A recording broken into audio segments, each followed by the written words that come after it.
அனைவருக்கும் என்னுடைய அன்பான மதிய வணக்கம். மிக அற்புதமான ஒரு நேரத்துல நம்முடைய மேஜர் மதன்குமார் அவர்கள் ஆபரேஷன் சிந்தூர் அதை தொகுத்து ஒரு புத்தகமா, ஆபரேஷன் சிந்தூர் தி அன்டோல்ட் ஸ்டோரி, எதற்காக ஆபரேஷன் சிந்தூர் தேவைப்பட்டது, ஒரு நாளும் கூட என்ன நிகழ்வுகள் நடந்தது, அதன் பிறகு எப்படி அது முடிவுக்கு வந்தது, அதே நேரத்தில் ஆபரேஷன் சிந்தூருடைய பேஸ் 2 இன்டர்நேஷனல் லெவல்ல இந்தியா என்னவெல்லாம் நாம் செய்தோம், புரோபகண்டா வார், பாகிஸ்தான் என்ன தவறுகள் எல்லாம் செய்தார்கள், அதே நேரத்தில் நம்முடைய டிஃபென்ஸ் இண்டஸ்ட்ரி, பாதுகாப்பு தளவாட பொருட்கள் எந்த அளவுக்கு இந்தியா இன்னைக்கு உற்பத்தியில ஒரு முன்னோடி நாடாக இருக்கிறது, டெக்னாலஜி அனைத்தையும் தொகுத்து ஒரு புத்தகமாக இன்று வெளியிட்டிருக்கின்றோம். அருமை சகோதர சகோதரிகளே, ஜென்சி டு சோல்ஜர் என்கின்ற வார்த்தையை பயன்படுத்தினாங்க. என்னை பொறுத்தவரை ரத்தினம் காலேஜில் இந்த அரங்கத்தில் இருக்கக்கூடிய கல்லூரி மாணவர்கள் நீங்கள் எல்லோரும் முதல்ல இதை படிக்க ஆரம்பிக்கணும்.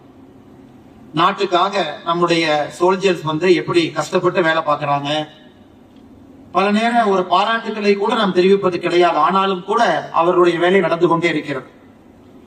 இந்த புத்தகம் உங்களுக்கு ஏதோ ஒரு விதத்தில் ஒரு உத்வேகத்தை ஏற்படுத்தும், கல்லூரி மாணவர்களுக்கு ஒரு உத்வேகத்தை ஏற்படுத்தும், யாரோ ஒருத்தருக்கு ஒரு சின்ன பொறி வரும். இதன் மூலமாக நாமும் நம்முடைய இந்தியன் ஆர்மிக்கு வேலை பார்க்கணும், ஒரு யூனிஃபார்மை நம்முடைய உடம்பின் மீது உடுத்தணும், நம்முடைய பாரத தாய்க்கு நம்முடைய சேவையை கொடுக்கணும் அப்படிங்கிற ஒரு கண்டிப்பான ஒரு இன்ஸ்பிரேஷன் உங்களுக்கு வரும் என்கின்ற முழுமையான நம்பிக்கை எனக்கு இருக்கு. இந்த அரங்கம் எத்தனையோ நிகழ்வுகளை பார்த்திருந்தாலும் கூட இந்த நிகழ்வு ஒரு சாதாரண நிகழ்வு அல்ல. உணர்ச்சியை தூண்டக்கூடிய முக்கியமான மனிதர்கள் எல்லாம் இந்த மேடையின் மீது ஒரே இடத்துல நம்முடைய மேஜர் மதன்குமார் அவர்கள் அழைத்து வந்து அமர வைத்திருக்கின்றார். இதுல சில மனிதர்களை தனிப்பட்ட முறையில் நான் சந்தித்திருக்கின்றேன், இல்லம் தேடி சென்று சந்தித்திருக்கின்றேன். வரிசையாக இங்கிருந்து வரணும் அப்படின்னாங்க. இன்னைக்கு நம்ம மேடையின் மீது எனக்கு பக்கத்திலே அமர்ந்திருக்கக்கூடிய என்எஸ்ஜி கமாண்டோ பிரபாகர் அவர்கள் தேனி பக்கத்துல வாழ்ந்து கொண்டிருக்கின்றார். 2 ஆண்டுகளுக்கு முன்பு அவரை பார்க்க வேண்டும் என்று தோன்றியது. மேஜர் மதன்குமார் அவங்க எனக்கு அந்த லிங்க் கொடுத்தார். அவரை தேடி அவருடைய வீட்டுக்கு சென்றேன். ஒரு சின்ன வீடு, வீட்டுல காலையில நான் போகும் பொழுது அவருடைய குழந்தைகள்லாம் ஸ்கூலுக்கு ரெடியாகி போயிட்டு இருந்தாங்க. அப்ப நம்ம கமாண்டோ உள்ள உட்கார்ந்து இருந்தாங்க. ஒரு 2 மணி நேரம் அவருடைய இல்லத்தில் அமர்ந்து அவருக்கு இந்த விபத்து எப்படி நடந்தது, என்ன காரணம், இன்னைக்கு எப்படி வாழ்ந்து கொண்டிருக்கின்றார்கள், இன்னைக்கு ஒரு குடும்ப தலைவனாக எப்படி தன்னுடைய குடும்பத்தை வழிநடத்தி கொண்டிருக்கின்றார்கள் என்று பார்க்கும் பொழுதுதான் எனக்கு அந்த சோகத்தை என்னால் புரிந்து கொள்ள முடிந்தது. ஒரு மனிதன் நாட்டிற்காக தன்னுடைய உயிரையும் கூட துச்சமாக மதித்து கொடுப்பதற்கு தயாரான ஒரு மனிதன், அதன் பிறகு அந்த மோசமான விபத்தின் காரணமாக ஒரு இடத்துல முடங்கி இருந்தாலும் கூட தன்னுடைய மனதை முடக்காம இன்னும் அதே ஆற்றலோடு அதே கம்பீரத்தோடு தன்னுடைய குடும்பத்தை வழிநடத்தி கொண்டிருக்கக்கூடிய கமாண்டோர் அந்த வீட்டுல தேனி பக்கத்துல சந்தித்து விட்டு வந்தேன். எனக்கு 2 ஆண்டுகளுக்கு பிறகு மறுபடியும் இந்த மேடையிலே சந்திப்பதற்கு ஒரு பெரும் வாய்ப்பு. இவங்கெல்லாம் நமக்கு ஒரு லிவிங் இன்ஸ்பிரேஷன், ட்ரூ இன்ஸ்பிரேஷன். இவங்கெல்லாம் வந்தாலே நாம எல்லாம் எந்திரிச்சு இருக்கணும். அந்த அளவுக்கு ஒரு மரியாதை கொடுக்க வேண்டிய ஒரு நபர் நம்முடைய கமாண்டோ அவர்கள். அவரையும் இந்த நிகழ்ச்சிக்கு அழைத்திருக்கக்கூடிய மேஜர் மதன்குமார் அவர்களுக்கு என்னுடைய நன்றியை தெரிவித்துக் கொள்கின்றேன். அதே போல இந்த கல்லூரியினுடைய சொந்தக்காரர் என்று சொல்வதை விட ஒரு தேசியம் சார்ந்த எந்த நிகழ்வுக்கும் கூட துணை இருக்கக்கூடிய அண்ணன் மதன் அவர்கள் நம்மோடு இருக்கின்றார்கள். அவருக்கும் என்னுடைய நெஞ்சார்ந்த வாழ்த்துக்களை, வணக்கங்களை. அல்ட்ரா சிமெண்ட் அந்த நிறுவனத்தினுடைய நிறுவனராக இருக்கக்கூடிய அண்ணன் சிவசாமி அவர்கள் தேசியத்தின் பக்கம் எப்பொழுதும் நிற்பவர், அவருக்கும் என்னுடைய வாழ்த்துக்களை, வணக்கங்களை தெரிவித்துக் கொள்கின்றேன். இன்னைக்கு கலாம் ஐயா house of Kalam, APJ Abdul Kalam ஐயா இன்டர்நேஷனல் பவுண்டேஷன், அதை மிகச் சிறப்பாக நடத்தி கொண்டிருக்கக்கூடிய நம்முடைய அருமை சகோதரர் ஷேக் சலீம் அவர்கள். ராமேஸ்வரத்தில் இன்னைக்கு போனீங்கன்னா ஹவுஸ் ஆஃப் கலாமுக்கு நம்ம போய்தான் ஆகணும். அப்படிப்பட்ட ஒரு சிறப்பான ஒரு நிகழ்வு கலாம் ஐயாவுடைய மெமோரியல். சமீபத்தில் பஹ்ரைன் எத்தனையோ நாடுகளுக்கு கலாம் ஐயாவுடைய பெருமை எல்லாம் எடுத்து சென்று கொண்டிருக்கின்றார்கள். ஷேக் சலீம் ஐயா அவர்கள் ராமேஸ்வரத்திலிருந்து இதுவரைக்கும் வந்திருக்கிறாங்க. அவர்களுக்கும் என்னுடைய நெஞ்சார்ந்த நன்றிகளை இந்த நேரத்தில் தெரிவித்துக் கொள்கின்றேன். லெப்டினன்ட் ஜெனரல் நரசிம்மன் சார் அவர்கள் இன்னைக்கு சிறப்பு விருந்தினராக இந்த நிகழ்வுக்கு வந்திருக்கிறாங்க. மெட்ராஸ் ரெஜிமெண்ட்ல எங்க இன்னைக்கு இந்த வீடியோவை பார்த்தோமோ அந்த ரெஜிமெண்ட்டை சார்ந்தவங்க. மெட்ராஸ் ரெஜிமெண்ட் நான் கேட்டேன், ஐயா வார்க்கரை என்ன அப்படின்னு. ஒரு ரெஜிமெண்ட்டுக்கு ஒரு வார்க்கரை இருக்கும். அதுக்கு அவங்க சொன்னாங்க, வீர மெட்ராசி, அடி கொள்ளு அடி கொள்ளு அடி கொள்ளு அப்படின்னா ஒரு மெட்ராஸ் ரெஜிமெண்ட் வார்க்கரை. நம்முடைய சோல்ஜர்ஸ் எல்லாம் ஒரு ஆபரேஷனுக்கு போறதுக்கு முன்னாடி that is how they charge themselves. அப்ப இப்பதான் சொன்னாங்க, எனக்கு அந்த வார்த்தையை கேட்கும் பொழுது ரிட்டையர் ஆனா கூட இன்னும் எனக்கு அந்த நிகழ்வுல இருப்பதை போல் இருக்கிறது. இன்னைக்கு லெப்டினன்ட் ஜெனரல் ஐயா அவருக்கும் என்னுடைய வாழ்த்துக்களை வணக்கங்களை தெரிவித்துக் கொள்கின்றேன். ஐயா வரதராஜன் அவர்கள் இன்னைக்கு சிறப்பு விருந்தினராக சென்னையிலிருந்து இங்க வந்திருக்கிறாங்க. மேஜர் முகுந்த் வரதராஜன் ஐயா அவருடைய தந்தையார். இன்னைக்கு அமரன் திரைப்படம் வந்த பிறகு மேஜர் முகுந்த் வரதராஜன் அவர்கள் பட்டி தொட்டி எல்லாம் எல்லா வீடுகளுக்கும் போயிட்டாங்க.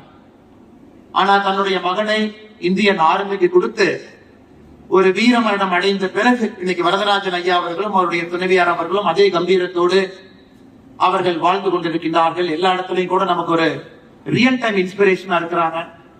ஐயா அவர்களையும் ஒரு நாள் உணவுக்கு ஒரு 2 மணி நேரம் சந்திப்பதனுடைய பாக்கியமாக கருதி ஒரு 2 மணி நேரம் அவர் துணைவியார் ஐயாவோடு ஒரு 2 மணி நேரம் இருந்தது என்னுடைய வாழ்க்கையில மறக்க முடியாத ஒரு தருணம். ஐயா நிறைய கேள்விகள் அன்னைக்கு உங்களுக்கு கேட்டேன்.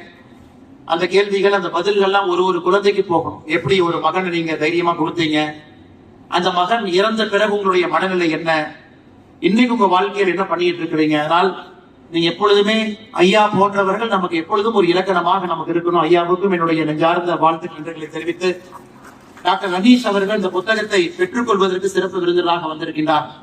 டாக்டர் ரனீஷ் அவர்களுக்கும் என்னுடைய வாழ்த்துக்களை வணக்கங்களை தெரிவித்து, மிக முக்கியமாக இந்த புத்தகத்தை எழுதியவர் இந்த நிகழ்ச்சியினுடைய கதாநாயகனாக இருக்கக்கூடிய மேஜர் மதன்குமார் அவர்கள் MMK. இன்னைக்கு ஒரு பெரிய பிராண்டா தமிழ்நாட்டில் உருவாகி இருக்கிறாங்க. இன்னைக்கு ஆபரேஷன் சிந்தூர் நடக்கும் பொழுது செய்தித்தாள்ல வந்தது ஒரு செய்தி, டிவியில வந்தது ஒரு செய்தி. ஆனா உண்மையான செய்தினா மேஜர் மதன்குமார் அவர்கள் பேசுவதுதான் நமக்கு உண்மையான செய்தி. அந்த யூடியூப்ல ரியல் டைம் கமெண்ட். எனக்கு தெரிஞ்ச இந்த சிந்தூர் டே 1 டே 2 24 மணி நேரமும் லைவ்ல இருந்தார். அந்த ஃபர்ஸ்ட் 2 நாள் பாத்தீங்கன்னா தொடர்ச்சி. ஏன்னா அந்த நேரத்துலதான் நம்முடைய எனிமி நிறைய ப்ரொபகேண்டா பாட்ஸ் வச்சுக்கிட்டு தவறான ஒரு முன்னுதாரணத்தை உலக மீடியா சேனல்ல நம்முடைய ஆர்மியின் மீது, நம்முடைய சோல்ஜர்ஸ் மீது, நம்முடைய படை பரிவாரத்தின் மீது தவறான ஒரு செய்தியை இன்டர்நேஷனல் லெவல்ல கட்டமைக்க ஆரம்பிக்கும் பொழுது அது லோக்கல்லி பரவ ஆரம்பித்தது. மக்களுக்கு ஒரு சின்ன பயம் வர ஆரம்பித்தது. மேஜர் மதன்குமார் அவர்கள் போன்றவர்கள் ஒரு யூடியூப் சேனல் உட்கார்ந்து எந்த எதிர்பார்ப்பும் இல்லாம ஆபரேஷன் சிந்தூருடைய ஆரம்ப காலகட்டத்தில் தொடர்ச்சியா பேசிக்கிட்டே இருந்தான். என்ன அம்யூனிஷன் யூஸ் பண்றோம், என்ன குண்டது, அந்த மோட்டார் எங்க இருந்து வருது, யாரை தயாரிக்கிறாங்க, எது மேட் இன் இந்தியா, பாகிஸ்தான் என்ன செய்யறாங்க, எப்படி தோற்று கொண்டிருக்கிறார்கள், டர்க்கி சைனா எப்படி ஹெல்ப் பண்றாங்க, எப்படி நம்முடைய வீரர்கள் அதை உடைத்துக் கொண்டிருக்கின்றார்கள் என்று ரியல் டைம் ஒரு கமெண்ட்ரி கொடுத்து தமிழகத்தினுடைய எல்லா குடும்பத்துக்கும் இன்னைக்கு ஒரு சின்ன மகனாக இருக்கிறார்கள் நம்ம மேஜர் மதன்குமார் அவர்கள். காரணம், தேசியத்தை இந்த மண்ணில சரியாக சொல்பவர்கள் ரொம்ப குறைவான மனிதர்கள் மட்டும்தான் இருக்கிறாங்க. அதனால் மேஜர் மதன்குமார் அவர்கள் இன்னைக்கு ஒரு புத்தகமாக நம் கண் முன்னால் இதை கொடுத்திருந்தாலும் கூட இன்னும் நிறைய புத்தகங்களும் நிறைய சேவையும் தமிழக மக்களுக்கு மேஜர் மதன்குமார் அவர்கள் மூலமாக தேவைப்படுகிறது. இதோட நிற்காம இன்னைக்கு மேடையிலேயே அடுத்தது அறிமுகப்படுத்தினார். 35 எபிசோடு மெட்ராஸ் ரெஜிமெண்ட்ல எப்படி ட்ரைனிங்ல இருந்து இடம் நடக்குது, சோல்ஜர்ஸ் எப்படி உள்ள வாழ்றாங்க, அவங்க மனநிலை என்ன, எந்த ஸ்பிரிட்டோடு நம்முடைய நாட்டிற்கு சேவை செய்வதற்கு தயாராக இருக்கிறாங்க. 35 எபிசோட் ஒரு சனி ஞாயிறும் வரும் பொழுது நிச்சயமா எத்தனையோ குழந்தைகளுக்கு இந்தியன் ஆர்மியை பற்றி, அவங்களுக்கு இன்னைக்கு ஒரு அக்னி வீரராக உள்ள போகணும் அப்படின்னா, ஒரு சோல்ஜராக மட்டுமல்ல லீடராகவும் ஒரு கேப்டனா உள்ள லெப்டினண்டா உள்ள என்டர் ஆகணும். அது எல்லாருக்கும் கூட நிச்சயமாக இந்த 35 எபிசோட்ல விடை இருக்கும் என்று முழுமையாக நான் நம்புகின்றேன். அதனால் மேஜர் மதன்குமார் அவர்களுக்கு இந்த புத்தகத்தை எழுதி நமக்கு நாட்டு மக்களுக்கு படைத்ததற்காக உங்களுக்கு என்னுடைய சிறப்பு வணக்கத்தையும் நன்றிகளையும் இந்த நேரத்தில் தெரிவித்துக் கொள்கின்றேன். அதே போல முன்னிருக்கையில் இருக்கக்கூடிய அண்ணன் இந்து மக்கள் கட்சியினுடைய நிறுவன தலைவர் அண்ணன் அர்ஜுன் சம்பத் அவர்கள் இந்த கோயம்புத்தூர் பகுதியில நிறைய கோவில்களுக்கு தொடர்ந்து ஒரு தனி மனிதனாக நிறைய உழைப்பை தன்னுடைய சொத்தை எல்லாம் வாரி வழங்கி கொண்டிருக்கக்கூடிய அண்ணன் அன்பு அவர்களுக்கு இருக்கிறாங்க. அவர்களுக்கு, வசந்தராஜன் அவர்களுக்கு, நம்முடைய சிறப்பு அழைப்பாளராக வந்திருக்கக்கூடிய சுவாமிஜி அவர்களுக்கு, எல்லா சிறப்பு விருந்தினர்களுக்கு, பத்திரிகை நண்பர்களுக்கு, இந்த கல்லூரியினுடைய மாணவ செல்வங்களுக்கு எல்லோருக்கும் மற்றும் ஒரு முறை என்னுடைய வணக்கத்தை தெரிவித்துக் கொள்கின்றேன். இங்க கலாம் ஐயாவுடைய வழித்தோன்றலாக ஷேக் சலீம் ஐயா இருக்கிறார். மேடம் இந்திரா காந்தி அவர்கள் இந்தியாவுடைய பிரதமராக இருந்த பொழுது ஒரு முறை கலாம் ஐயா இருக்கக்கூடிய அந்த மீட்டிங்ல இந்திரா காந்தி அம்மா இருக்கிறாங்க, பிரைம் மினிஸ்டரா வர்றாங்க. அப்ப கலாம் ஐயா அங்க இருக்கிறாங்க. இந்திரா காந்தி அவர்கள் வந்த பிறகு கலாம் ஐயா ஒரு எக்ஸ்பிளனேஷன் கொடுக்குறாங்க இந்திரா காந்தி அம்மையார் அவர்கள் 1980 ஆரம்ப காலகட்டத்தில். அப்ப நிறைய பேசும்பொழுது இந்திரா காந்தி அம்மா ஒன்று மட்டும் கலாம் ஐயாவை பார்த்து சொல்றாங்க, 2 இடத்துல தன்னுடைய கையை வைத்து புள்ளியை வைக்கிறான். என்னைக்கு இந்தியா இங்கிருந்து இந்த இடத்துக்கு ஒரு மிசைல் அனுப்ப முடியும் மிஸ்டர் கலாம் சொல்லுங்க அப்படிங்கிறாங்க. ஆனா இந்திரா காந்தி அம்மா அவர்கள் கை வைத்த அந்த புள்ளிக்கு இருக்கக்கூடிய தூரம் பாத்தீங்கன்னா 5000 கிலோமீட்டர். அன்னைக்கு ஒரு 5000 கிலோமீட்டர் போகக்கூடிய அளவுக்கு நம்ம கிட்ட ஏவுகணை கிடையாது. கலாம் ஐயா பல இடத்துல இதை பத்தி சொல்றாங்க. ஒரு நாட்டினுடைய பிரதமர் எங்களுக்கு கொடுத்த டார்கெட்டே 1980 ஆரம்ப காலகட்டத்துல 5000 கிலோமீட்டர் பறக்கக்கூடிய ஏவுகணையை நீங்க வேகமா உற்பத்தி பண்ணணும், நம்ம நாட்டுக்கு அது ரொம்ப முக்கியம் அப்படின்னு. அதன் பிறகு ராஜீவ்காந்தி அவர்கள் நாட்டினுடைய பிரதமரா வர்றாங்க. கலாம் ஐயா பல இடத்துல டிஆர்டிஓ செக்ரட்டரியா, டிஃபென்ஸ் செக்ரட்டரியா, சயின்டிபிக் அட்வைசரா பல இடத்துல பார்க்கும் பொழுது ராஜீவ்காந்தி ஐயா அடுத்து கலாம் ஐயா முன்னாடி இன்னொன்னு வைக்கிறார். ராஜீவ்காந்தி அவர்கள் கேட்டது T-3 அப்படிங்கிற கான்செப்ட் கேட்கிறார். இன்னைக்கு ஒரு பொலிட்டிஷியன், நம்முடைய prime minister, politicians, political executive பவர்ல இருக்கிறவங்க இன்னைக்கு கலாம் ஐயாவை போன்ற சயின்டிஸ்டுக்கு ஒரு நியூக்ளியர் வெப்பனை ரெடி பண்ணி லான்ச்சுக்கு ரெடி பண்ணுங்கன்னா அப்ப இந்தியாட்ட நியூக்ளியர் வெப்பனே அந்த காலகட்டத்தில் இல்ல. ஆனா ராஜீவ்காந்தி அவர்களுடைய கனவு எப்படி இருந்ததுன்னா, நியூக்ளியர் வெப்பன் நம்ம செஞ்சு 3 நாள்ல நம்ம லான்ச் பண்ற அளவுக்கு அந்த T-3 பிளான் கொண்டு வாங்க அப்படின்னு. அதையும் கலாம் ஐயா பல இடத்துல சொல்றாங்க. அதன் பிறகு 1980 காலகட்டத்துல பிரதம மந்திரிகள் மாறிக்கிட்டே இருக்கிறான். யாருக்கும் அந்த பெரிய விஷன் இருக்கா அப்படிங்கிற கேள்வி இருந்த பொழுது கலாம் ஐயா பொறுமையா ஒரு பிரைம் மினிஸ்டர்ட்டையும் உட்கார்றாங்க. 1989, 90, 91 அப்ப இந்தியன் பொலிட்டிக்கல் சிச்சுவேஷனே ஒரு மாதிரி கயாட்டிக்காக இருந்த பொழுது ஒரு பிரைம் மினிஸ்டருக்கும் நம்ம ஸ்ட்ராட்டஜிக் த்ரெட் என்ன இருக்கு, எப்படி நாம செயல்படணும், அங்கேயும் கலாம் ஐயா இருக்கிறான். PV நரசிம்மராவ் அவர்கள் 1991 இந்தியாவுடைய பிரதமராக நரசிம்மராவ் ஐயா வந்து அமரும் பொழுது கலாம் ஐயா ரொம்ப நெருக்கமாக நரசிம்மராவ் ஐயாவோடு பணிபுரிகின்றார்கள். அப்ப சைனா த்ரெட் ரொம்ப ஆழமா 2 பேரும் பாக்குறாங்க. அப்ப நரசிம்மராவ் ஐயா கலாம் ஐயாவுக்கு சொல்றாங்க, பிரதமராக அணுகுண்டு சோதனைக்கு நீங்கள் தயாராக வேண்டும் என்று. 1996 எலெக்ஷன்ல PV நரசிம்மராவ் ஐயா தோக்குறாங்க. அதன் பிறகு அணுகுண்டுக்கான ஆயுதம் நாம் ஆரம்பிக்கிறோம். அதன் பிறகு மறுபடியும் இந்திரகுமார் குஜ்ரால் அவர்கள் பிரதமர் வரும் பொழுது மறுபடியும் கலாம் ஐயா அவங்ககிட்ட பேசிக்கிட்டே இருக்கிறாங்க. ஸ்ட்ராட்டஜிக் த்ரெட் பெர்செப்ஷன் எப்படி இருக்கு, என்ன செய்யணும். அடல் பிஹாரி வாஜ்பேயி அவர்கள் நம்முடைய பிரதமராக 13 நாட்கள் வந்த பொழுது கலாம் ஐயாட்ட சொல்றாங்க, நம்ம பட்டாசு வெடிக்க தயாராகணும், பட்டாசு ரெடி பண்ணுங்க அப்படின்னு. மறுபடியும் வாஜ்பேயி அவர்கள் 13 நாட்களுக்கு பிறகு பிரதமர் நாற்காலியிலிருந்து இறங்கிய பிறகு மறுபடியும் பிரதமர்கள் மாறி மறுபடியும் வாஜ்பேயி அவர்கள் 13 மாதம் பிரதமராக வரும் பொழுது கலாம் ஐயாவுக்கு ஒரு கிளியர் டைரக்ஷன் கொடுக்கிறாங்க, நாம போக்குறான்ல இந்த அணுகுண்டு சோதனையை நடத்தியாக வேண்டும் என்று. ஏன்னா நம்ம அணுகுண்டு சோதனை நடத்துறதுக்கு முன்னாடி நாள் பாகிஸ்தான் ஒரு லாங் ரேஞ்ச் ஒரு கௌரி மிசைல் லான்ச் பண்ணி இந்தியாவுடைய இறையாண்மைக்கு ஒரு பெரிய பிரச்சனை ஏற்படுத்துறான். அது உடனடியா தயாரிக்கணும், உடனடியா லான்ச் பண்ணணும், அமெரிக்காவுக்கு தெரியாம லான்ச் பண்ணணும். போக்ரான் மேல 2 சேட்டலைட் அமெரிக்காக்கார கொண்டு வந்து பொசிஷன் பண்ணியிருக்கான். ஏன்னா நம்ம ஏதாச்சும் ஒரு சின்ன மூவ்மெண்ட் பண்ணா கூட உடனடியா நம்முடைய பிரைம் மினிஸ்டருடைய கையை முடக்குவதற்கான முயற்சியை அமெரிக்கா எடுக்கும் பொழுது கலாம் ஐயா யாருக்கும் தெரியாம எந்த கம்யூனிகேஷனுமே இல்லாம கம்யூனிகேஷனை இன்டர்செப்ட் பண்ணுவாங்க. அந்த போக்ரான் டெஸ்ட் நடக்குது. அப்ப அடல் பிஹாரி வாஜ்பேயி அவர்கள் தன்னுடைய பிரைம் மினிஸ்டர் வீட்டுல உட்கார்ந்து இருக்கிறாங்க, பிரஜேஷ் மிஸ்ரா எல்லாரும் உட்கார்ந்து இருக்கிறாங்க. ஒரே ஒரு போன் கால் வருது. அதை வாஜ்பேயி அவர்கள் எடுக்கும் பொழுது கலாம் ஐயா சொல்றாங்க, ஆபரேஷன் சக்சஸ் என்று சொல்லுகின்றார். எதற்காக இதை நான் சொல்றேன்னாங்க, இன்னைக்கு நாம் இவ்வளவு தூரம் வந்திருக்கோம் அப்படின்னா இது பல மனிதர்களுடைய கடுமையான உழைப்பு காலமாக இந்திரா காந்தி அம்மா அவர்கள் ஆரம்பித்து மிக முக்கியமாக அடல் பிஹாரி வாஜ்பேயி அவர்கள் எந்த ரிஸ்கா இருந்தாலும் நம்ம எடுத்துக்கிறோம். அதன் பிறகு அமெரிக்கா நம்ம மீது பொருளாதார தடையை போட்ட பொழுது கூட அதையெல்லாம் தாண்டி நம்ம துணை இருக்கோம்னா நம்முடைய APJ அப்துல் கலாம் ஐயாவை நாம் மறக்க கூடாது என்பதற்காகத்தான் இவ்வளவு பெரிய சரித்திரத்தை நான் சொல்றேன். 1980 ஆரம்பிச்சு 98 வரை தன்னுடைய வாழ்க்கையை இந்த பகுதியில கொண்டு வந்தான். அதனால கலாம் ஐயா அவர்கள் அதனாலதான் இந்த புத்தகத்துக்கு யாரு முன்னுரை எழுதியிருக்காங்க அப்படின்னு பாத்தீங்கன்னாகவே டாக்டர் APJ அப்துல் கலாம் இன்டர்நேஷனலுடைய chairperson doctor APJ IM Naseema Marakkayar அவங்க இந்த புத்தகத்துக்கு முன்னுரை எழுதியிருக்கிறாங்க. அதனால ஒரு கலாம் ஐயா குடும்பத்திலிருந்து ஆபரேஷன் சிந்தூர் அன்டோல்ட் ஸ்டோரி இந்த புத்தகத்துக்கு முன்னுரை எழுதியது இதைவிட சிறப்பு என்று நான் சொல்ல முடியாது. இதைவிட சிறப்பாக எதுவும் இருக்க முடியாது. அப்படிப்பட்ட ஒரு சிறப்பு கலாம் ஐயா குடும்பத்திலிருந்து முன்னுரை எழுதியிருக்கிறான். அதே போல உங்களுக்கு தெரியும், இந்தியாவை பொறுத்தவரை ஒரு காலகட்டத்துல நாம் ஒரு எக்கனாமிக் பவர் ஹவுஸ் கிடையாது. இன்னைக்கு நம்ம சண்டை போட்டிருக்கோம், பாகிஸ்தானோட ஆபரேஷன் சிந்தூர் சண்டை போட்டிருக்கோம்னா சாதாரணமா போடலீங்க. நம்ம கிட்ட அவ்வளவு பொருளாதார வலிமை நமக்கு இருக்கு. இன்னைக்கு ஆபரேஷன் சிந்தூர் பாத்தீங்கன்னா இந்தியாவிற்கு மொத்த செலவு மட்டுமே அசெட் ரீப்ளேஸ்மெண்ட் நம்ம செய்த மொத்த செலவு இன்னைக்கு ஆய்வறிக்கை என்ன சொல்லுதுன்னா 408 மில்லியன் டாலர் நம்ம செலவு பண்ணிருக்கோம் ஆபரேஷன் சிந்தூர். எனக்கு இந்தியா 4.1 ட்ரில்லியன் டாலர், அந்த அளவுக்கு பொருளாதாரத்துல பெரிய நாடு. நம்முடைய டிஃபென்ஸ் பட்ஜெட்ல ஃபுல்லி 4-7% ஆபரேஷன் சிந்தூருக்கு செலவு பண்ணிருக்கோம். எதற்காக இதை சொல்றாங்க? ஒரு நாடு பொருளாதாரத்துல மேலே சென்றாலும் மட்டும்தான் நம்முடைய ஆர்ம்டு போர்சஸ்க்கு அந்த நாடு துணை இருக்க முடியும். அவங்களுக்கு என்ன தேவையோ கொடுக்க முடியும், தேவைக்கு அதிகமாகவும் கொடுக்க முடியும். எதை பற்றி யோசிக்காம எவ்வளவு பெரிய யுத்தமாக இருந்தாலும் கூட அதை செய்ய முடியும். அந்த அளவுக்கு பொருளாதார வளர்ச்சி இன்னைக்கு நம்முடைய நாடு பார்த்துருக்கு. இன்னைக்கு நாம 4.1 ட்ரில்லியன் டாலர்ல பொருளாதார வளர்ச்சி இருக்கும். இதே பாகிஸ்தான் பாத்தீங்கன்னா மொத்த பொருளாதாரம் எவ்வளவுன்னு பாத்தீங்கன்னா 375 பில்லியன் டாலர். அது ரிலையன்ஸ் இண்டஸ்ட்ரீஸ்னுடைய மொத்த மார்க்கெட் கேபிடலைசேஷனோட அளவு தான் இன்னைக்கு பாகிஸ்தானுடைய மொத்த பொருளாதாரம். ஆனால் நமக்கும் பாகிஸ்தானுக்கும் எந்த ஒரு காரணத்திற்கும் ஒரு 25 பைசா நாணய காசும் 500 ரூபாய் நோட்டும் பக்கத்துல வச்சதுக்கு சமந்தான். ஆனாலும் பாகிஸ்தான் இன்னைக்கு ஒரு தனி நாடு கிடையாது. ஆபரேஷன் சிந்தூரை பொறுத்தவரை பயன்படுத்தக்கூடிய விமானங்கள் சைனாவில இருந்து வாங்குறாங்க, பயன்படுத்தக்கூடிய ட்ரோன்கள் டர்க்கியில இருந்து வாங்குறாங்க.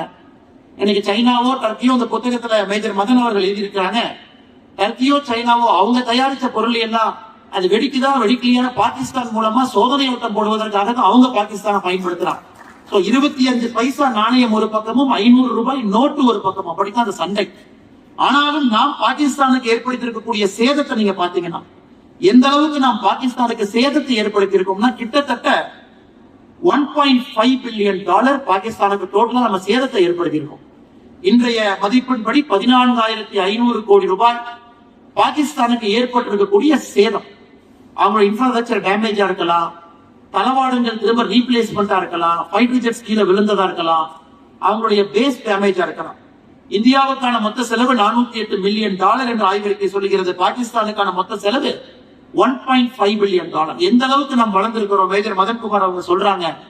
இன்னைக்கு இந்த கினட்டிக் ரெஸ்பான்ஸ்ல, அதாவது ஒரு எனிமிக்கு நாம் கொடுக்கக்கூடிய பதில் என்பது ஒரு அறைக்கு ஒரு அறை இல்ல, ஒரு அறைக்கு 4 அறை கொடுத்திருக்கின்றோம். ஏன்னா அடுத்த முறை இது போன்ற ஒரு விபரீதமான விளையாட்டுல அவங்க இறங்கக்கூடாது என்பதற்காக கினட்டிக் ரெஸ்பான்ஸ் அப்படிங்கிறாங்க. அதையும் மேஜர் மதன் அவர்கள் மிக சிறப்பாக சொல்லி இருக்கின்றார்கள். ஓரடிக்கு ஓரடி திரும்பி திரும்பி வருவான், ஓரடிக்கு 2 அடி திரும்பி வரலாம்.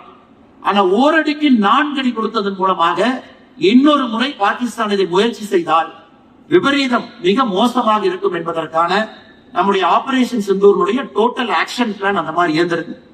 அதே நேரத்தில் இன்னும் ஒரு படி மேல போனீங்கன்னா இந்த ஆபரேஷன் சிந்தூர்ல இதையும் மேஜர் மதன் அவர்கள் மிக சிறப்பாக இதை கொண்டு வந்திருக்கின்றார்கள். நம்ம யூஸ் பண்ண ராணுவ தளவாடங்கள் எல்லாமே மேட் இன் இந்தியா, எல்லாமே நம்முடைய உள்நாட்டு உற்பத்தி. ஏபிஜே அப்துல் கலாம் ஐயாவை போன்றவர்கள் DRDOல அவங்க போட்ட அந்த பவுண்டேஷனல் டாக்டரின் இன்னைக்கு நாம சொந்தமா நம்முடைய தளவாடங்களை உற்பத்தி செய்யும் அளவுக்கு வந்திருக்கின்றோம். நீங்க பாருங்க, நம்முடைய மோடி அவர்கள் இந்த நாட்டினுடைய பிரதமராக பொறுப்பேற்ற பிறகு ஒரு ரிசல்யூட்டான ஒரு டிஃபென்ஸ். நம்முடைய பிரதமர் மோடி அவர்களை பொறுத்தவரை இன்னைக்கு பிரைம் மினிஸ்டர் இருக்கிறவங்க 2014 இருந்து நாட்டினுடைய செக்யூரிட்டி காம்ப்ரமைஸுக்கு எந்த இடத்திலும் கூட எங்கேயும் ஒரு சின்ன இடம் கூட கொடுக்கல. அது ஒரு இடத்தையும் அங்கே நடக்கும் பொழுது உடனுக்குடனாக பதிலடி.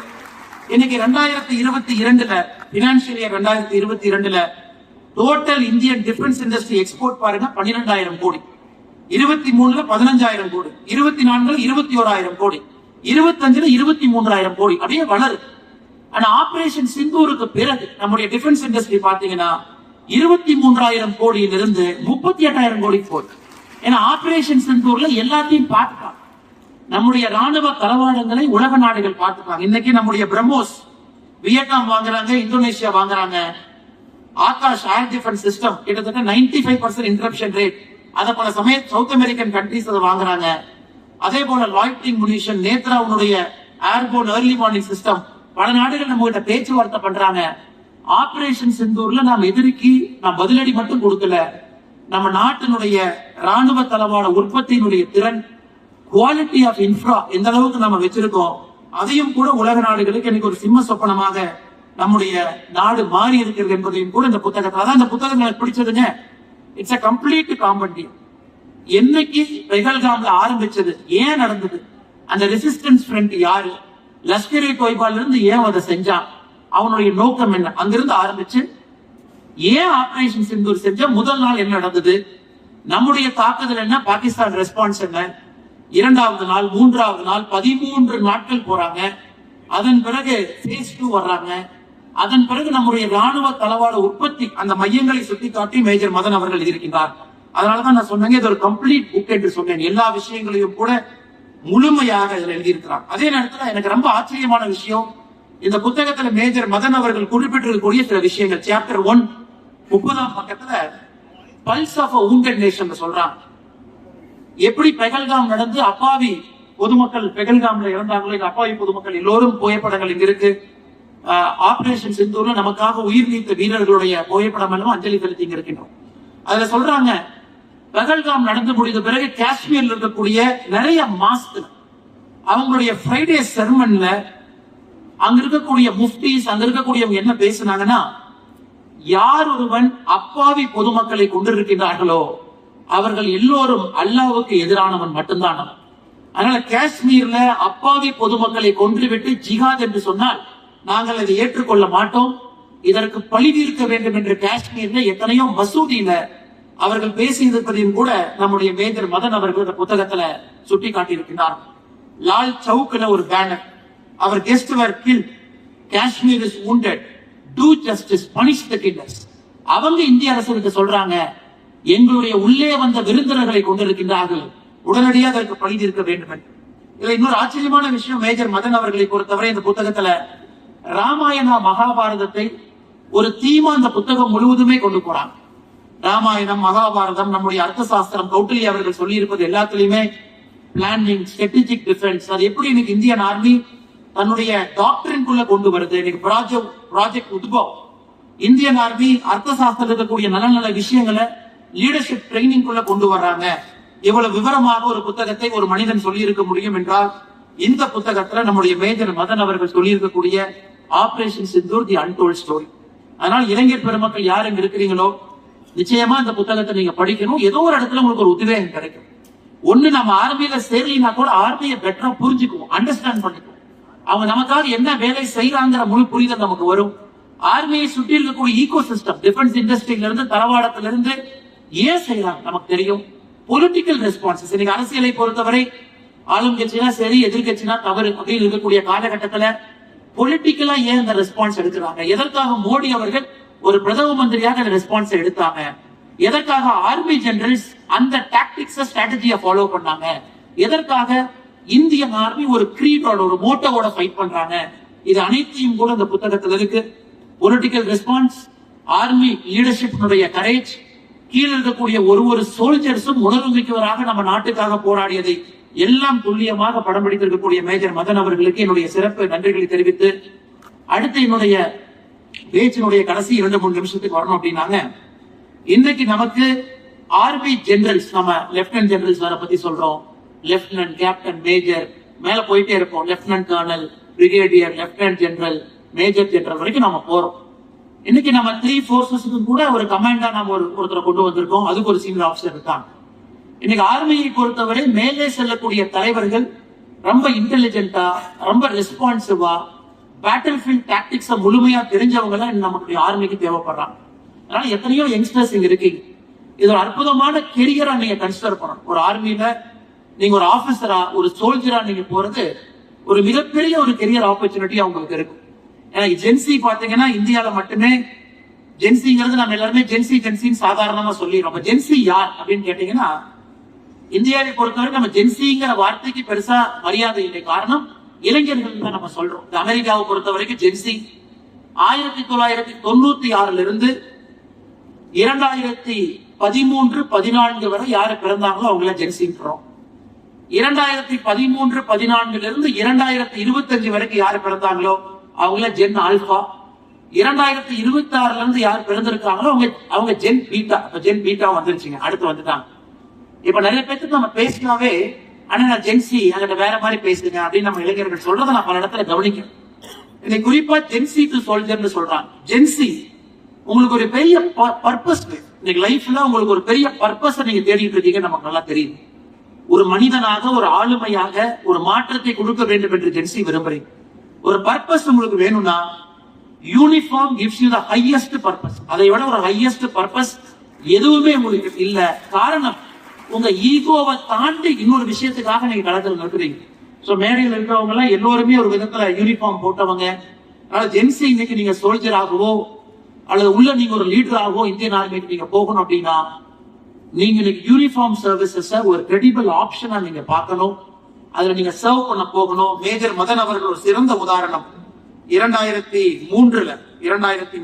இந்தியன் ஆர்மிக்குள்ள போறாங்க, இஎம்இ உள்ள போறாங்க. 2009 6 வருஷம் தான் இருக்கிறாங்க. 2003, 4, 5, 6, 7, 8, 9 7 வருஷம் இருக்கிறாங்க. 7 வருஷம் இருந்ததுக்கு அப்புறம் அவர் ஆர்மியை மறந்துடல. அவர் யூனிஃபார்ம் கழட்டிட்டு குட் பை சொல்லிங்க.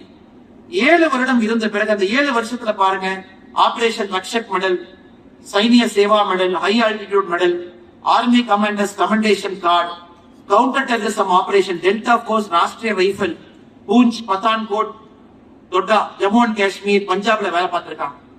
அதன் பிறகு வெளியே வந்த பிறகு எக்ஸ்எல்ஆர்ஐக்கு போறாங்க, எம்பிஏ படிக்கிறார். ஜம்ஷெட்பூர்ல போய் ஸ்டடி பிரேக் எடுத்து எக்ஸ்எல்ஆர்ஐ எம்பிஏ படிச்சுட்டு பெரிய பெரிய நிறுவனத்துக்கெல்லாம் வேலை பார்க்கறாங்க. Coca cola, Nestle, Mars chocolate, Varun beverage எல்லாம். கடைசியில சுத்தி அடிச்சு அந்த சர்க்கிளை முடிச்சுட்டு இன்னைக்கு கிராமமாக ஊர் ஊரா போய் நீங்க ஆர்மியில சேரணும், நான் உங்களுக்கு பயிற்சி கொடுக்குறேன், இந்த 35 வீடியோ நான் கொண்டு வந்திருக்கேன், ஆபரேஷன் சிந்தூரை பத்தி நான் லைவ் கமெண்ட்ரி கொடுக்குறேன். போன மாதம் கூட பார்த்தேன், இஸ்ரேல் எங்கேயோ பார்டர்ல சுத்திக்கிட்டு இருந்தாங்க. அவருடைய சமூக வலைதளத்தை பார்த்தேன், இஸ்ரேல் பார்டர்ல எங்கேயோ அந்த பக்கம் சுத்திக்கிட்டு இருந்தார்.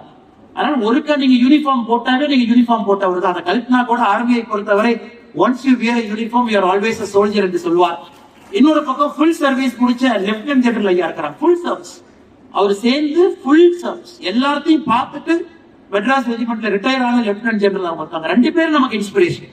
ஆர்மியில முழு சர்வீஸ் பண்ண ஒருத்தரும் ஆர்மியில சேர்ந்து தன்னுடைய இளமை பருவத்தை இந்திய நாட்டுக்கு கொடுத்துட்டு லைஃப்ல வேற வேற விஷயத்தை எக்ஸ்ப்ளோர் பண்ண உங்களுக்கு இந்த சாய்ஸ் இருக்கு. நீங்க ஆர்மியில சேரலாம், ஃபுல் சர்வீஸ் பண்ண வேண்டிய அவசியம் இல்ல. வெளியே வந்து உங்களுக்கு பிடிச்ச விஷயத்தை செய்யலாம், ஆர்மியை நீங்க ப்ரொமோட் பண்ணலாம், எத்தனையோ விஷயத்தை செய்யலாம். அல்லது லெப்டினன்ட் ஜெனரல் நரசிம்மன் ஐயா மாதிரி ஃபுல் சர்வீஸ் நீங்க பண்ணலாம். 2 பேரும் உங்களுக்கு ஒரு ஆகச்சிறந்த உதாரணமாக இங்க இருக்கிறாங்க. ஆர்மியினுடைய கிரீடோ லெப்டினன்ட் ஜெனரல் சொன்னாங்க, there is no greater glory than dying for your nation. Major Mukund Varadarajan அவர்களுக்கு கிடைத்த ஒரு ஹையஸ்ட் குளோரி இந்த நாட்டிற்காக தன்னுடைய உயிரை விடுவது. இன்னைக்கு அது படமாக வந்த பிறகு அதை தத்ரூபமாக பார்ப்பதற்கு ஒரு வாய்ப்பு. நமக்கு தெரியும் எந்த அளவுக்கு அந்த மனுஷன் அந்த ராஷ்டிரிய ரைபிள்ஸ்ல பல இடத்துல போராட்டத்தின் பொழுது உயிரை துச்சமாக மன்னிச்சு பணி செய்தார்கள். ஆனால் சில பேருக்கு அந்த வாய்ப்பும் கிடைக்கும். பாரத அன்னைக்காக, இந்த நாட்டிற்காக நம்முடைய ரத்தத்தை கொடுப்பதற்கு அந்த வாய்ப்பும் சில பேருக்கு கிடைக்கும். எத்தனையோ பேருக்கு இந்த நாட்டை முழுமையாக சேவை செய்வதற்கு ஒரு வாய்ப்பு கிடைக்கும். எந்த வாய்ப்பு கிடைத்தாலும் கூட அது ஆண்டவனுடைய கட்டளை, இதை ஏற்றுக்கொள்வோம். எல்லோரையும் பாராட்டுவோம், எல்லோரையும் போற்றுவோம்.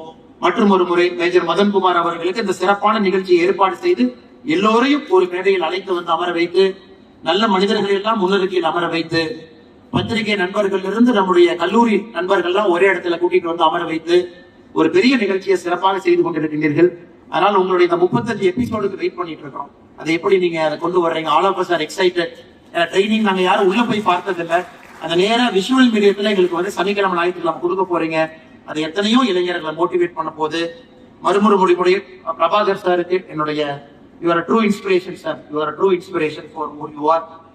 குழந்தைங்களை நீங்க காலையில சூப்பரா மேக்கப் எல்லாம் போட்டு அன்னைக்கு வீட்டுல ஸ்கூலுக்கு அனுப்பி வச்சுட்டு இருந்தீங்க. அந்த நேரத்துல கரெக்டா நான் வீட்டுக்குள்ள போனேன். ஒரு அப்பா, ஒரு குழந்தை, 2 பேருக்கு இருக்கக்கூடிய ஒரு பாசம். அந்த அப்பா ஆண்டவன் கொடுப்பதை முழுமையா ஏற்றுக்கிட்டு தன்னுடைய வீட்டுல ஒரு சிறந்த குடும்ப தலைவனாக இருக்கக்கூடிய ஒரு நிகழ்வு. அவர் வெளியே நடக்கும் போதெல்லாம் 4 பேர்த்தை இன்ஸ்பயர் பண்றாங்க. Keep inspiring lot of us sir. Thank you so much for coming. எல்லோருக்கும் நன்றி தெரிவித்து என்னுடைய உரையை முடித்துக் கொள்கின்றேன். நன்றி, வணக்கம், ஜெய் ஹிந்த்.